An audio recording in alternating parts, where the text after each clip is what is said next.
We're going to turn to the Republicans right now. No pop stars as of yet, but a familiar name that you will know. Some final campaign stops before tomorrow's primary. Ted Cruz holding a rally right now. And he's doing so with Phil Robertson in Charleston. Phil Robertson, of course, of Duck Dynasty, the popular show. Cruz running second to Donald Trump in the latest Fox News poll, followed closely by Marco Rubio. And Jeb Bush hoping to surge in South Carolina. He's bringing out a big name. Former First Lady Barbara Bush, otherwise known as his mom. Chief political correspondent Carl Cameron is following it all the different characters. He joins us live from Greenville, South Carolina. Hi, Carl. Hi, Jenna. And in the Bush family, she's sometimes referred to as the enforcer. And there you see her second from the end on the stage with her son Jeb Bush rallying the crowd here in Greenville. Now comes the get out the vote effort for all of these candidates. As we've said for months, the polls always close in the final days before any primary or caucus, and that seems to be what's happening here in South Carolina as well.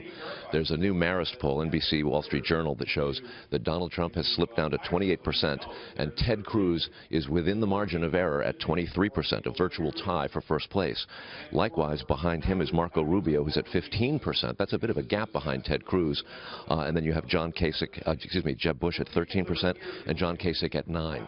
All of these numbers showing a little bit of movement for each of the candidates, and there is a huge expectations game now underway. Donald Trump, the presumed frontrunner, had a lead of double digits. If he comes in under double digits and single digits, or perhaps even closer given the virtual tie in this one poll, that would be considered a sign that Ted Cruz has got momentum and Trump might be a little bit weakened after his New Hampshire win. For Ted Cruz, a second place showing, a strong one, has to be there. Were he to slip into third place here in South Carolina, where he's put in a lot of time, it could be considerable trouble for him. While Donald Trump beats up on Ted Cruz beats up on Marco Rubio. This is the down ballot, takes the hits from the candidates with the lead syndrome, and Cruz and Rubio have been going at it very hard. Rubio needs a third place showing, perhaps even second. If he were to pull that off, that would be very, very bad for Ted Cruz and could give him some trouble in Nevada. And then there's Jeb Bush. He faces a tremendous amount of pressure. His donors, his volunteers have been getting increasingly anxious to see him rack up a win. A win seems almost impossible here, but he would have to be very, very close to third place. Perhaps not losing to Marco Rubio would be a huge achievement for him.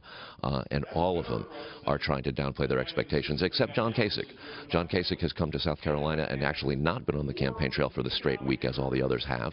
And he's making a point of saying that he's well organized in Michigan and Illinois, in Ohio, and states that don't come until March 15th, showing that regardless of what happens in South Carolina, he's going forward anyway. Jenna? A very interesting strategy and a name also, of course, to watch. Carl, thank you very much.